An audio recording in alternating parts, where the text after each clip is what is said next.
Sundan. Many people thought this map would be Al Never Dawn. Eventually, today became Al Finally Dawn. That's right, guys. The meme is over. The map is finally out. The insane delay of, something like 90 days of when this map was originally supposed to release is over. We have the map in Conquest and Breakthrough, in addition to the TDM and Squad Conquest modes that were previously released. And we can now play it. There is a rotation up that rotates between Breakthrough Attack, Breakthrough Defend, and Conquest. The release of this map came with Update 4.6, which also has a bunch of quality of life improvements, patch notes, and a whole bunch of different changes to the game. And I'll be going over those, but first I'd like to talk about the new map itself. Sundan. How does it play? We've been starved for new map content. We've been promised this map for a long time. It's been a huge lead up, a huge wait. Is it worth it? Well, of course, that answer is going to depend on your playstyle and what kind of things you like from your Battlefield games. On Breakthrough, I absolutely love this map. It's got some pretty intense combat, some good long sight lines, the ability to push up and get in close quarters if you want to. There's definitely some cheesy points in this map, like you can tank snipe for sure in certain areas, but a good aggressive team can push through it, push past it, and progress up on the map. The sight lines are fun. There are some aircraft mixed in there, which can be a bit annoying to play against, but for the most part, it's a nice linear Breakthrough map. It's fun to attack and defend on. I enjoyed both. Defending definitely can offer you some very cheesy gameplay tactics, going prone with MMGs, sniping people trying to cross open areas, or just camping with a tank in a very obscure sightline area, allowing you to just kind of sit, camp, and pick off enemies and other armor that are trying to push across the map. That being said, it was still really fun to play on Breakthrough. The action was intense. I liked it a lot. I would love to play this in a good Breakthrough rotation. Now, when it comes to the Conquest game mode, this map is very big. It feels larger than the other maps in just terms of the layout, how long it takes to get around the map and hit new objectives and whatnot.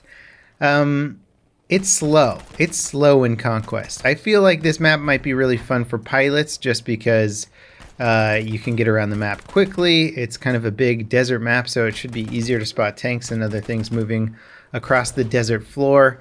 But my experience on Conquest was not particularly enjoyable. For the time that I was playing, the limited time that I was playing so far, I was up against some pretty top-tier pilots, so it became difficult to do too much piloting because a good fighter pilot will beat you every time. It's pretty much impossible to beat them, or if they have two of them up in the air that are working together, it can get very hard. So I was sort of forced to play infantry or grab a tank whenever I could, and at the end of the round, players were in like the teens. The top players on each team were like, 18 kills or something like that.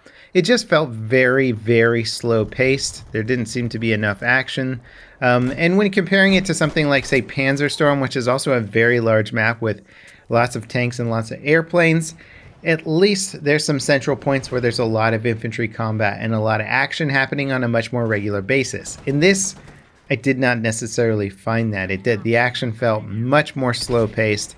Maybe that's just because players haven't figured out how to play it on Conquest yet, and the meta will sort of establish itself, and maybe there'll be more action. But when I played it, I really felt like most of my time was spent traveling and just looking for other people to fight. It also kind of puts you face-to-face with the fact that, air versus ground relationship in this game is still garbage. Some of the worst that's been in any Battlefield franchise. So if you're going to make a large-scale, vehicle-oriented map, it's really going to highlight the fact that your vehicle gameplay is some of the worst that it's ever been in any Battlefield game. So sitting in an anti-aircraft tank trying to take down an airplane that's been harassing you all game, that can feel basically impossible at times. The air does feel very powerful here. And if you're on a team that's just getting air dominated, it doesn't feel like there's a whole lot you can do against it. The mountains that are scattered around the map do a good job of breaking up sight lines, where in Panzerstorm you can often see the planes coming miles away, anticipate them, and gang up and have multiple anti-aircraft cannons working together. In this map, it did, at least when I was playing it, it really felt like I was just kind of solo fighting aircraft. And because of the way it's balanced right now, anti-air can put every single round into an airplane on approach and still not kill it and then get bombed by them. There's no real balance or interesting gameplay meta there. So that part of it sucks. I don't know if Conquest would be better if the vehicle stuff was balanced out better. It did still feel like an incredibly large map, and I just really didn't enjoy it in Conquest. It was the complete opposite experience that I had on Breakthrough that was very fun, fast-paced, intense action. And the map progressed up quite a bit while I was playing it too. It didn't seem too choke-pointed, or at least my team was competent enough to actually push through the objectives and experience the full length of the map. And despite Breakthrough being a fairly linear experience, I found that the attacking teams had many flanking routes and were setting up spawn beacons and constantly hitting us from angles that I wasn't expecting, which made it very interesting as a defender. So I just fully enjoyed myself playing Breakthrough and then switched over to Conquest and was like, what happened? Where'd all the combat go? Oh, the airplanes are blowing me up? Okay. Cool. And that's my experience on Sundan so far. I do plan on playing it more. One downside that I've sort of seen other people talking about is that the performance on Sundan seems to be significantly lower than I've experienced in other Battlefield maps. And at first I thought I had some settings screwed up on my PC. I started messing and tweaking them a little bit, but you know what? Then I went into just a basic game and the performance was fine. So playing on Sundan did seem to tank my frame rate. This is possibly related to the reason why the map was delayed for so long, is maybe they just couldn't get performance up to par with where they wanted it to be. But hopefully this isn't too big of an issue, or maybe it's just maybe some server issues or something like that. I don't know. I'm trying to give DICE the benefit of the doubt here. Now, what about the patch itself that's going to update and affect all areas of Battlefield? There's actually been some really nice quality of life changes here. First of all, it's fixed many of the things that the 4.4 patch broke, like the ping issue. I can now get 80 ping while playing on an East Coast server. Hooray! But really, I'm not excited about DICE fixing something that they just broke in the previous patch. Let's talk about the actual new stuff.